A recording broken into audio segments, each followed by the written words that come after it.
Professor Ives Gander, nós estamos aqui para conversar um pouquinho sobre a Constituição de 88, que está celebrando agora 30 anos. Portanto, é uma data comemorativa, nós temos motivos de orgulho, de estabilidade institucional. Se diz que é a Constituição que logrou o mais longo período de normalidade institucional, pelo menos daquelas feitas na República, né, começada em 1889. E também temos muitas críticas à Constituição. É uma Constituição detalhada, é uma Constituição que exige mais de 100 emendas, já exigiu mais de 100 emendas. Gostaria que fizesse um pouco uma reflexão, como viu o processo constituinte e como vê a aplicação da Constituição nesses anos que se seguiram aí até agora, sobre as diversas situações que nós vivenciamos. Perfeito.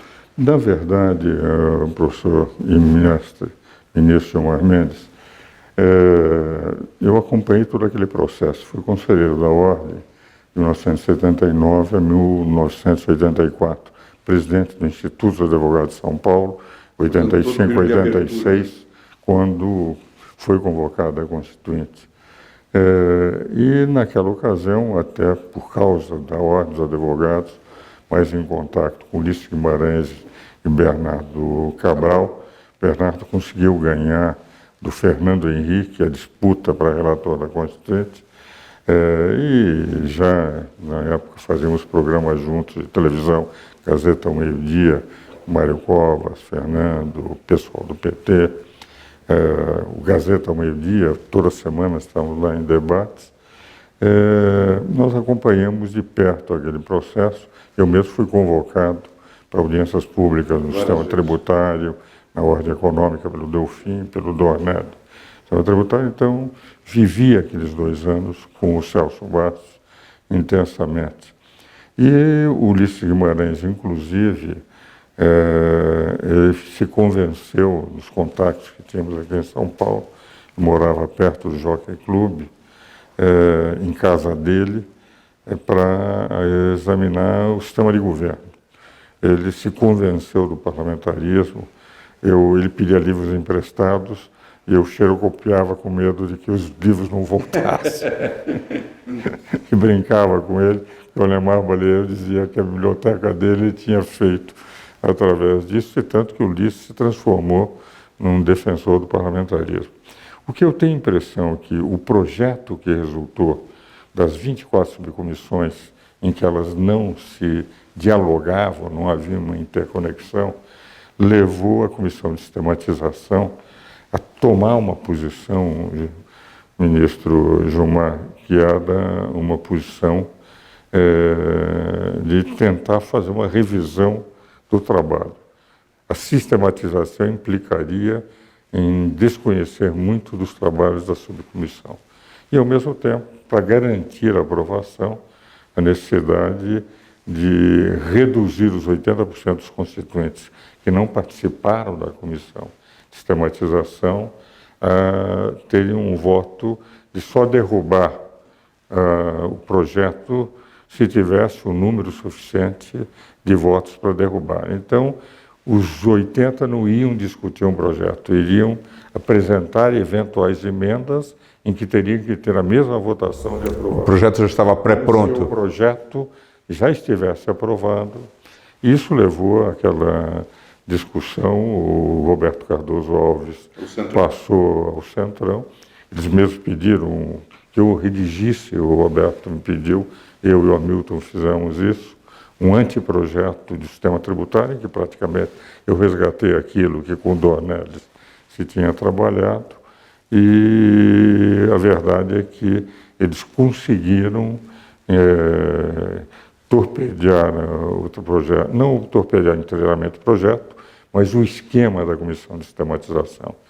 Eu, Manuel Gonçalves Ferreira Filho e o Celso Bastos, no dia 10 de novembro de 1987, 50 anos depois do 10 de novembro de 1937, fizemos no Estado de São Paulo, uma crítica à Comissão de Sistematização, aquilo que estava fazendo, e o meu amigo, seu amigo, Fernando Henrique, no dia seguinte, na Roda Viva, nos chamou os terroristas do direito constitucional, aos três, porque achamos que estávamos querendo derrubar, e na verdade o que nós estamos querendo era dar voz ativa ao pessoal do Congresso, os 80% dos constituintes. O certo é que veio o projeto, o Ulisses ficou entusiasmado com o resultado, e o que me impressiona na ocasião é que, apesar de todas as críticas, eu mesmo e o Celso éramos cáusticos, o Ney Prado, então, nem se diz, nós chegamos à conclusão que a Constituição tinha tido dois aspectos extremamente positivos. O primeiro deles, a espinha dorsal da Constituição, era o equilíbrio de poderes. De rigor, como o projeto foi preparado para um sistema presidencial de governo, parlamentar de governo, em que os poderes funcionam muito mais do que no presidencialismo clássico não americano, por aquele que foi aplicado no resto do mundo, em que o presidente é uma espécie de ditador, quem tem a caneta é que manda, os outros poderes ficam submetidos. Nós tivemos, com o primeiro artigo, o Estado Democrático de Direito, e o segundo, o equilíbrio, a harmonia e independência dos poderes. Passamos a ter um poder judiciário com uma autonomia e independência que nunca teve. Passamos a ter um legislativo com a possibilidade, tivemos 2 impedimentos dos 4 presidentes eleitos, e passamos a ter um executivo que poderia até legislar, embora o instrumento de medida provisória viesse do sistema parlamentar de governo, realmente legislar. E o que nós vimos, e a verdade é que esta evolução é que essa harmonia e independência foi colocada até com freios e contrafreios, que, a meu ver, muitas vezes não tem sido respeitado. Guardião da Constituição, legislador negativo, Supremo Tribunal Federal, não podendo legislar em nenhuma hipótese, nem nas ações diretas de inconstitucionalidade por omissão, pelo 103, parágrafo 2º, tem que comunicar ao Congresso para fazer a lei. Poder Legislativo podendo zelar pela sua competência perante os outros 2 poderes, quer dizer, pelo Legislativo e Judiciário, o que vai dizer, se ele é para zelar pela sua competência normativa, poder não obedecer. E o poder, as Forças Armadas, como poder moderador, se num momento um dos poderes recorresse às Forças Armadas, exclusivamente para repor a lei e a ordem. Quer dizer, houve freios e contrafreios colocados na Constituição para manter esse equilíbrio de poderes. Eu considero que foi uma das grandes conquistas que tem que ser melhor meditada ainda no nosso texto constitucional. E isso foi trabalhado. 142, nós estamos saindo de um regime de exceção militar, e o 142 colocou a pedido de manter a ordem, entende, e da lei, a ordem, independente do problema da defesa da pátria, manter as instituições e restabelecer a lei e a ordem a pedido de qualquer poder. O que vale dizer, a Constituinte não mostrou os preconceitos que se tinha impressão no início que iriam ter contra as Forças Armadas. Se mantiveram, inclusive, os ministérios, depois é que veio o Ministério da Defesa. Agora, e o outro dado, o elenco de direitos e garantias individuais. Foi o maior elenco de direitos, compreende-se, como tínhamos saído de um regime de exceção, que alargassem os direitos e as garantias dos cidadãos em texto constitucional.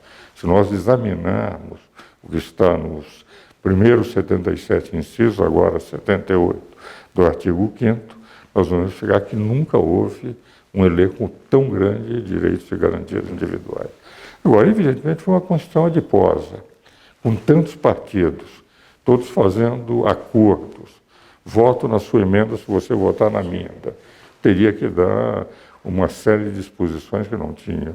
O Fernando Gasparian conseguiu pôr juros de 12%.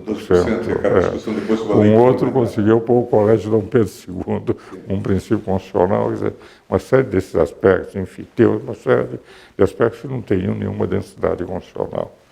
Agora, um dado interessante que vale a pena lembrar desses 30 anos de Constituição, em 1991, eu publiquei no Estado de São Paulo um artigo com o título O Custo Político da Federação. E eu usei pela primeira vez a expressão que a federação não cabia no PIB.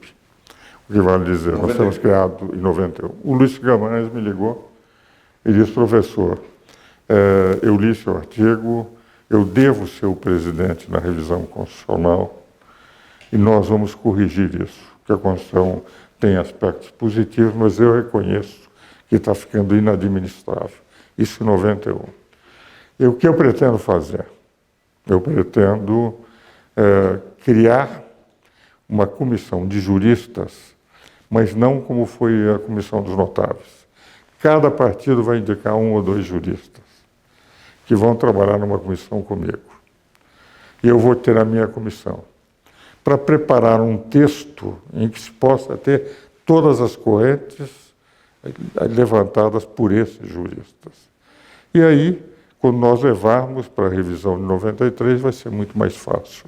A aprovação de um texto em que vai escoimar a Constituição daquilo que não tem. Achei a ideia muito boa, até discutir com alguns constitucionalistas na época, o Celso Bastos principalmente. O que ocorre? O Menem tinha tido um problema na Argentina, o que ele fez?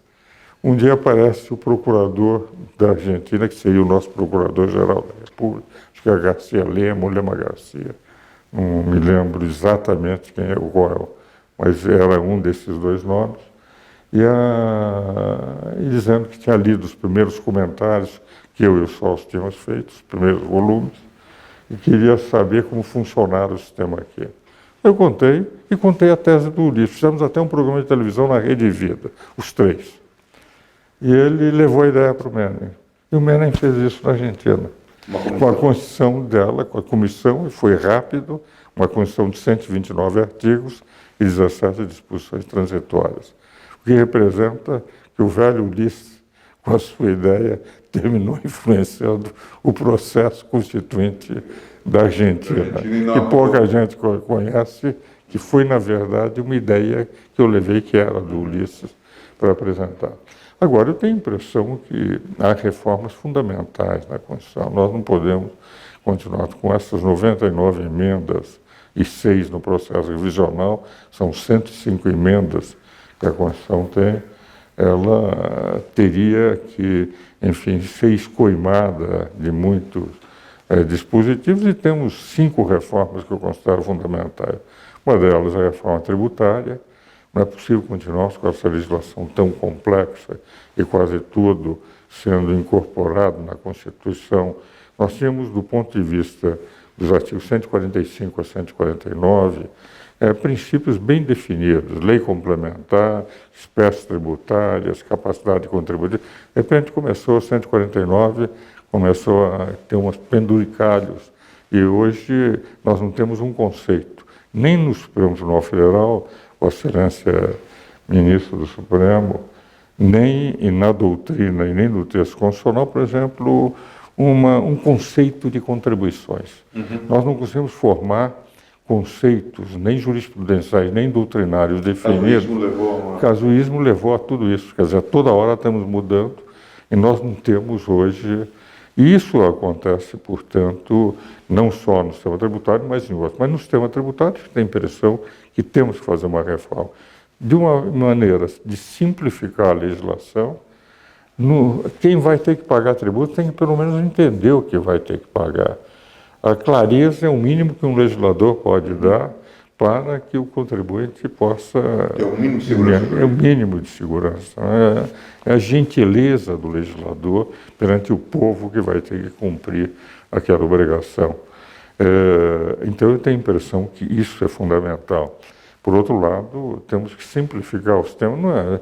Por que na Europa nós temos o IVA, que é um imposto por excelência da União Europeia? Os outros impostos são nacionais, imposto de renda, etc., pode haver os tratados, mas o IVA, o Imposto de Circulação de Bens e Serviços, que nós precisamos ter IPI, ICMS, ISS, CIDs, COFINS, PIS, e o IOF, e muitas vezes entrando nessas operações. Entende? O que representa? Nós teríamos que simplificar. Reforma previdenciária, eu não vejo como a nação pode resistir se não houver uma reforma tributária. Onde, por tempo de serviço, eu advogo há 60 anos, esse ano nós estamos comemorando 60 anos. Eu tenho muitos estagiários meus que estão aposentados do serviço público há mais de 20 anos. Há mais de 20 anos. Sim, membros do Ministério Público, etc. Começaram no escritório e estão aposentados. Como sustentar isso, né? Como é sustentar? E com uma longevidade aumentando. Terceira reforma que eu acho fundamental é uma reforma que é mexer no núcleo de Brasília. É a reforma administrativa. Eu não posso entender, ministro, como é que nós podemos ter, como tinha o governo Dilma, 113 mil não concursados no Serviço Público Federal, quando no sistema parlamentar de governo, a Merkel tinha 600. Não concursados, 600. No parlamentarismo, onde você tem a burocracia profissionalizada, quando alguém é primeiro-ministro, ele vai escolhendo aqueles que estão no topo da carreira, os que estão melhor situados. Por isso eu sempre defendi o parlamentarismo, fui presidente de um partido parlamentarista de 62 a 64. Aqui não, o presidente da República nomeia os amigos do rei, aqueles que ele tem como amizade, eles levam. Pessoal não preparado, a ineficiência é uma das características monumentais da nossa administração, da nossa burocracia. Escrevi outro dia um artigo no Estado de São Paulo com o título Como a burocracia destruiu o Brasil, e destruiu, porque não permite nada, é um núcleo intocável. Quer dizer, então, cada tentativa de reforma que possa atingir privilégios que tiveram, não consegue mudar. Então, essa terceira reforma é fundamental. Reforma política. Não vejo como é que nós possamos continuar. Que eu compreendo que, num determinado momento, o Supremo tenha decidido pela cláusula de barreira, que, a meu ver, foi um desastre do ponto de vista prático. Pode ter havido o argumento de que, efetivamente, constitucionalmente, era uma lei ordinária, então isso não teria mais... ali foi um grande equívoco, e depois da reforma... As consequências foram terríveis para o país. Então, nós teríamos votar voto, temos voto distrital, não vejo porque um sistema presidencial não possa ter voto distrital. Os Estados Unidos, que deram início ao presidencialismo, tem o voto distrital, você vota, e tem um simulacro do voto distrital, que vai representar. Você tem países que funcionam, o início do parlamentarismo, na Inglaterra, em 1689, entendeu? O próprio Estados Unidos, que é a única, das 20 maiores democracias do mundo, 19 são parlamentaristas e uma presidencialista. E se eu analisar os Estados Unidos, é uma reprodução da Inglaterra. Quer dizer, num sistema presidencial, mas o formato, a forma, basta dizer quais são os partidos grandes na Inglaterra, o conservador e o trabalhista. Quais são os partidos grandes dos Estados Unidos? O democrata e o republicano. Eles mantiveram, digamos, uma estrutura partidária que pode permitir um governo trabalhar. Então, eu tenho a impressão que o voto distrital é fundamental, cláusula de barreira, distrital misto, mas misto proporcional. Quer dizer, o misto distrital e a outra parte não por lista. Se tivermos lista, nunca mais nós nos livraremos dos donos de partidos. Eles estarão sempre no topo da lista. Então teria que ser proporcional. Quem for um nome de vocação nacional, ele concorre, e quem for líder distrital concorre no seu distrito. Então nós teríamos essa possibilidade. Acho que é fundamental na reforma a redução de partidos, que seria a cláusula de barreira, de performance, de capacidade de demonstrar condições de lá estar. Nós defendemos na comissão que eu presidi a reforma tributária na Ordem dos Advogados de São Paulo, também a fidelidade partidária, que é uma das formas de valorizar, que o Supremo agora já tem adotado, embora com uma tolerância grande em relação à própria legislação das janelas. E eu tenho a impressão que a reforma política é fundamental. E eu gostaria, sei que aí é um tema mais delicado, entende? Mas eu não entendo, ministro, como não tendo uma Lorman de 1979, tendo a Constituição dos artigos 92 a 126, falado na proposta de uma reformulação, tendo havido toda uma reformulação constitucional, que não se faça ainda uma nova lei orgânica da magistratura, na qual se poderia, enfim, dar maior eficiência. O que nós fizemos, eu me lembro nos debates que nós tivemos na Constituição, inclusive com um comum amigo nosso, que era o ministro Moreira Alves, dando palestras ainda durante o processo constituinte, Belo Horizonte, São Paulo, Rio de Janeiro, em que eu dizia que porque a grande temática, a grande inspiração da Suprema Corte é ser, evidentemente, uma Corte Constitucional, os grandes temas, quer dizer, são os doutrinadores máximos do Poder Judiciário. Agora, esse elenco monumental de competências que deu ao Supremo Tribunal Federal passou a ser uma quarta instância.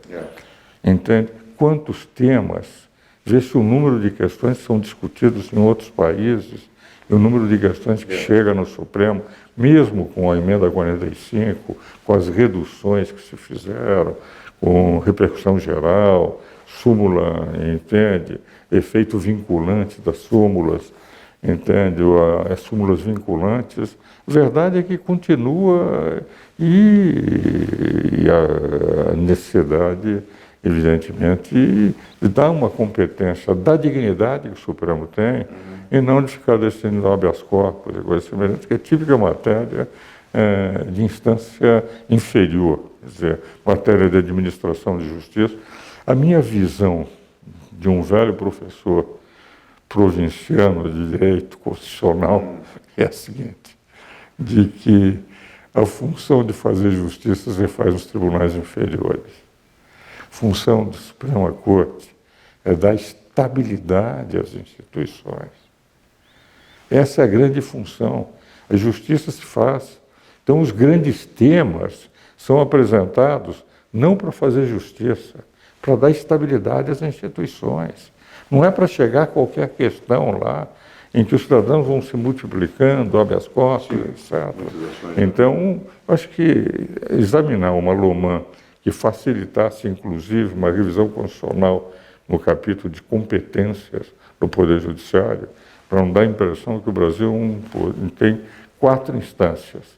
Primeira instância, tribunais regionais, STJ e Supremo Tribunal Federal. Como nos casos de habeas corpus, direito penal, nós vimos durante todo esse processo político quantas vezes os senhores foram acionados para discutir matérias, enfim, fulanizando, de fulano, ciclano, beltrano, pela importância da pessoa e não percebendo que, na verdade, o que se estava discutindo era um caso concreto e não os grandes princípios sobre aquela matéria. Então, me parece que é isto.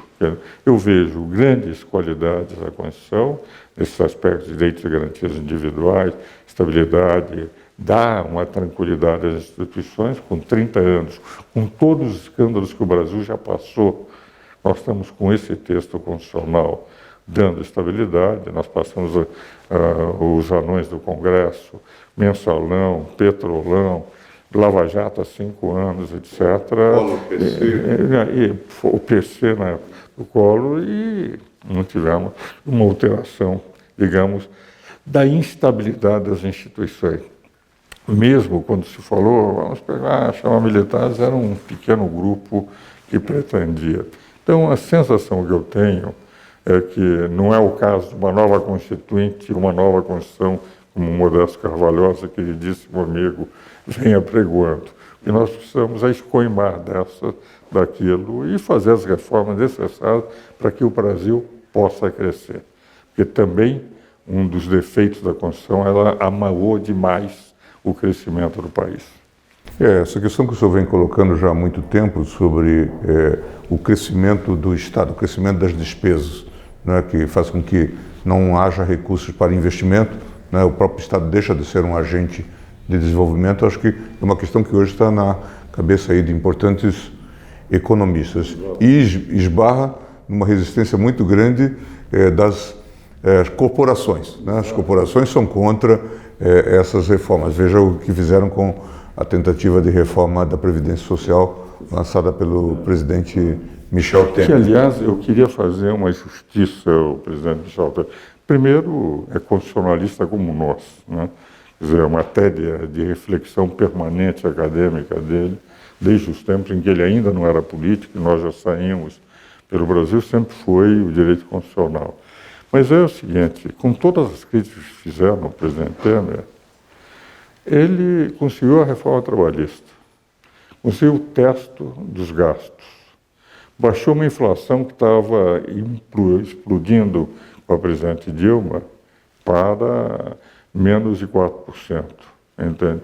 Baixou os juros para 6,5%, coisa que nunca tivemos, nem no tempo do presidente Fernando Henrique, teve que enfrentar aquele dólar batendo a R$4.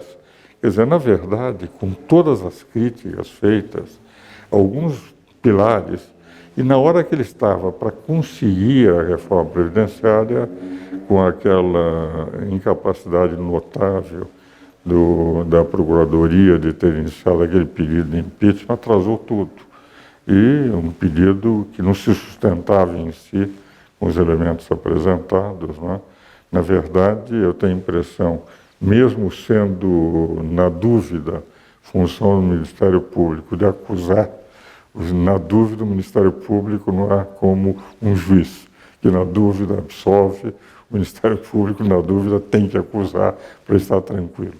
Já participou do Ministério Público, não é, ministro Gilmar, e sabe que se não fizer acusação, pode até ser dito que prevaricou e tal. Eu compreendo a posição, mas foi de uma infelicidade enorme, porque aquilo parou o país e nós não conseguimos mais nenhuma reforma de expressão depois daquela decisão do Procurador-Geral da República, né?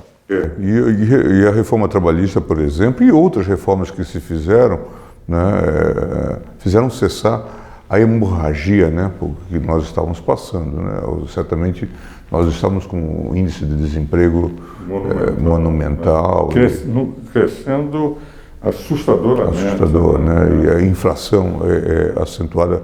Acho que reformas importantes foram feitas, micro-reformas, inclusive, né? Quer dizer, acho que, nesse sentido, também o ministro Meirelles teve uma atuação bastante... Eu acho que foi um grande ministro, seja na época do Lula, na verdade, ele garantiu ao Lula o seu mandato, porque ele é que foi o verdadeiro ministro da Fazenda, e no governo Dilma, como ela era ministra da Fazenda, porque ela achava que entendia de economia, nós tivemos um desastre absoluto. Sim, é um quadro muito preocupante.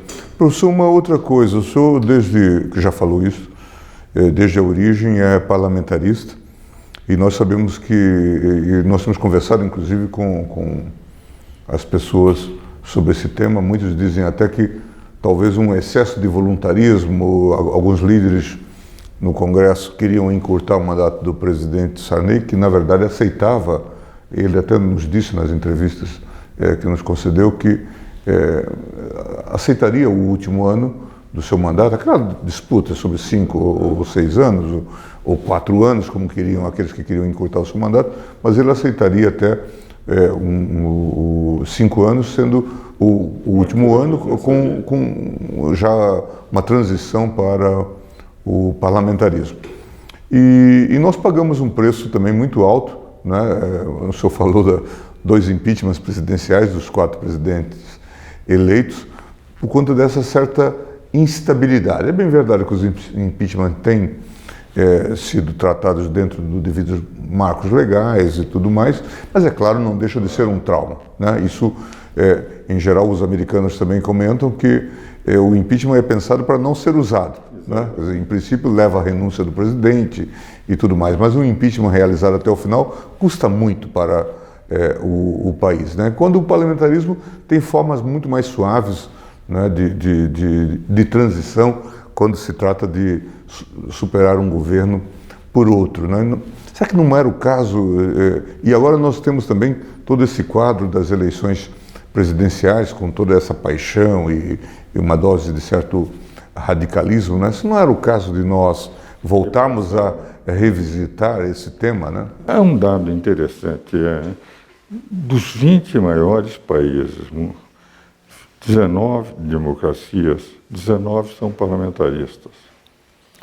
Lichtenberg, que é aquele famoso autor ele fez 2 edições do livro dele, e ele mostra, analisando os sistemas parlamentares onde não houve ruptura institucional dos grandes países, 19 são parlamentaristas, Estados Unidos. E ele apresenta 18 alternativas ou melhor, comparações entre o parlamentarismo e o presidencialismo. Por que o presidencialismo é ruim? Porque o parlamentarismo não é. Porque funciona nesses países, soluciona as crises. A primeira deles é a separação entre poder de Estado e poder, chefia de Estado e chefia de governo.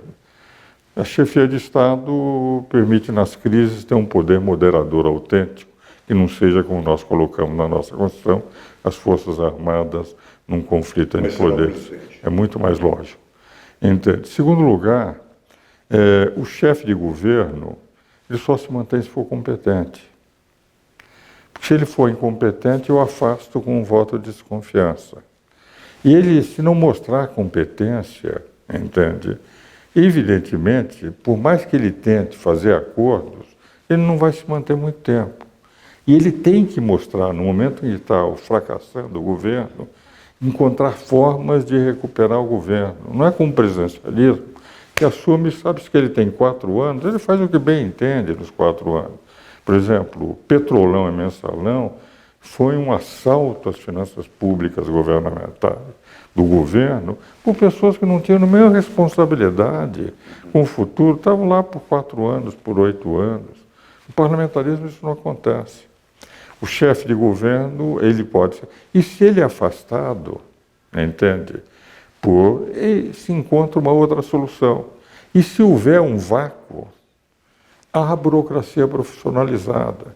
Quando eu disse que a Dilma tinha 113 mil não concursados e a Merkel 600, é porque a burocracia profissionalizada é uma característica do parlamentarismo.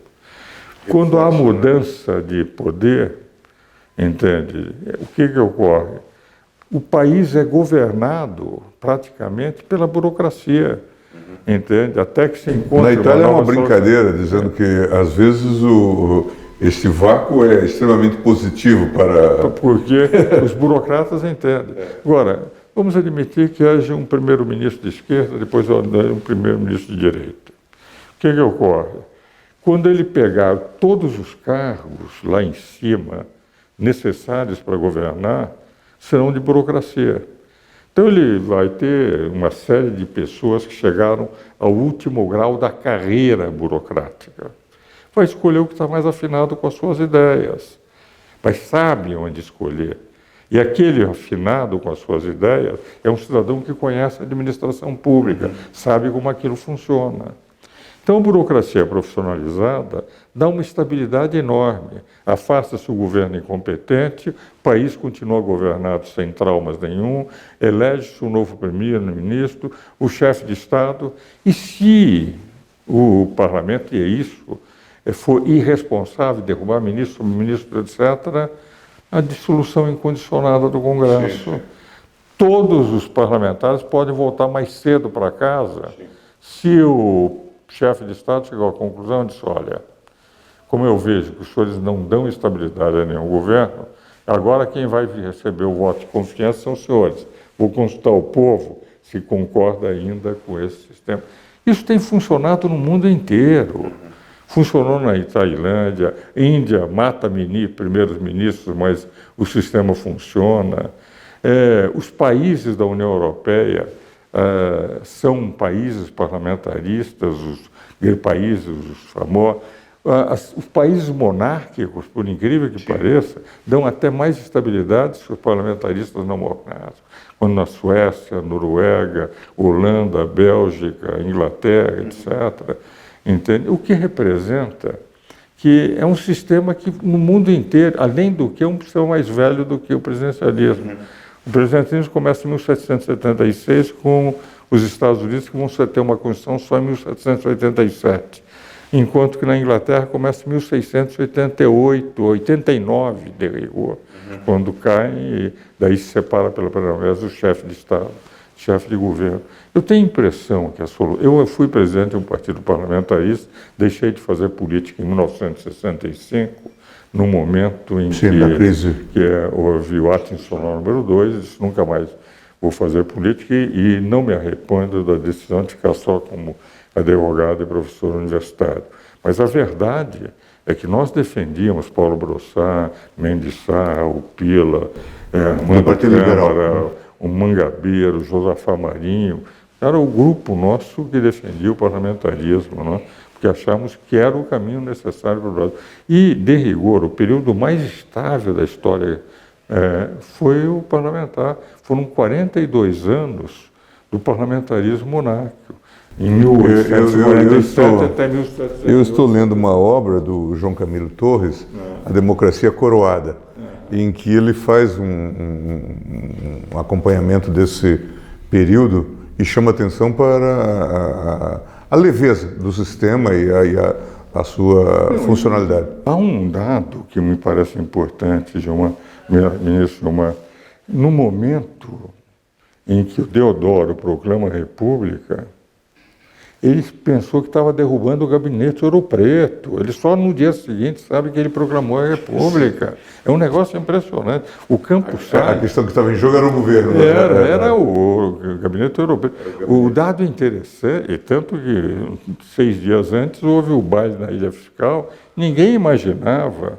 E o dado mais importante é o seguinte, quando o Campos Salles, que foi ministro da Justiça, o Deodoro está entrando para receber,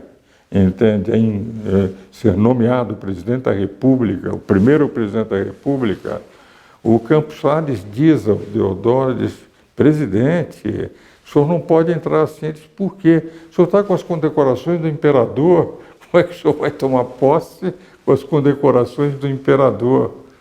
E o Deodoro tirou na antessala as condecorações do imperador, porque ele tinha derrubado o império. O que representa que, na prática, o parlamentarismo funcionava. E nós estamos com crise. Você pega o seguinte, o presidencialismo na Argentina, deu golpes de Estado depois de 45, tivemos golpes de Estado depois de 45, da Segunda Guerra Mundial. Uruguai teve golpes de Estado? Teve. Paraguai teve golpes de Estado? Teve. Chile teve golpes de Estado? Teve. Brasil teve golpes de Estado? Teve. Peru teve golpes de Estado? Teve. Colômbia teve golpes de Estado? Venezuela teve. Quer dizer, alguma coisa de errado existe no sistema, né? É verdade. Professor, nós queríamos agradecer essa conversa, acho que magnífica. O senhor viveu esse processo político todo ele, quer dizer, atuou politicamente antes de 65, atuou partidariamente, depois vem acompanhando aí o desenvolvimento institucional do Brasil durante todos esses anos, participou do processo de redemocratização, acompanhou o processo constituinte e vem escrevendo e contribuindo para toda essa discussão que se seguiu à Constituição de 88. Escreveu junto com o professor Celso Bastos, nosso querido e saudoso amigo, a obra mais completa sobre a Constituição de 88 e logo em seguida ao processo constituinte, foi o comentário mais lido e reverenciado e ajudou, inclusive, na interpretação da Constituição, porque nós sabemos quão difícil é aplicar uma Constituição ex novo, não é? Então, foi uma obra importante e ousado, e tem participado de todo esse debate, todas as distorções. É claro que elegemos já em 89 um candidato que não fazia parte do establishment partidário, né? E tivemos o que tivemos, o presidente Collor, com os problemas que nós depois enfrentamos. O vice-presidente deu sequência ao processo, o senhor acompanhou todo aquele processo de impeachment, nós dialogamos muito. Depois veio Itamar, do presidente Fernando Henrique e o processo que se seguiu com a alternância regular do poder, Lula, Dilma, e esse processo que se seguiu, o impeachment de Dilma. Portanto, nós temos tido aí momentos muito difíceis, mas que provam também uma certa resiliência da Constituição de 88. Né? De certa forma, com os problemas que estão mais ou menos mapeados, eu acho que há um certo consenso em relação a isso, né? Acho que até mesmo os grupos aí de diferentes posições, acho que tem coincidência em relação à necessidade de reforma. Acho que ninguém consegue discutir a necessidade de uma reforma da Previdência Social, por exemplo, né? Acho que há consenso em relação a isso. E também acho que esse é um dado importante.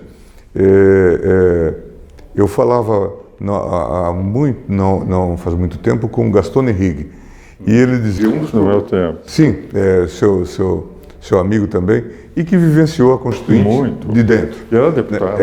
Isso, e até fez referência à sua atuação, às suas sugestões, e ele dizia, um dos problemas dessa Constituição é que era de 88. Se tivesse demorado um pouco mais e já tivesse caído o Muro de Berlim, nós teríamos sido poupados de algumas dessas refregas aí, mas soubemos também fazer as reformas. Nós queríamos agradecer imensamente essa sua contribuição. Foi meu. Grande alegria. Obrigado. Grande satisfação. Obrigado.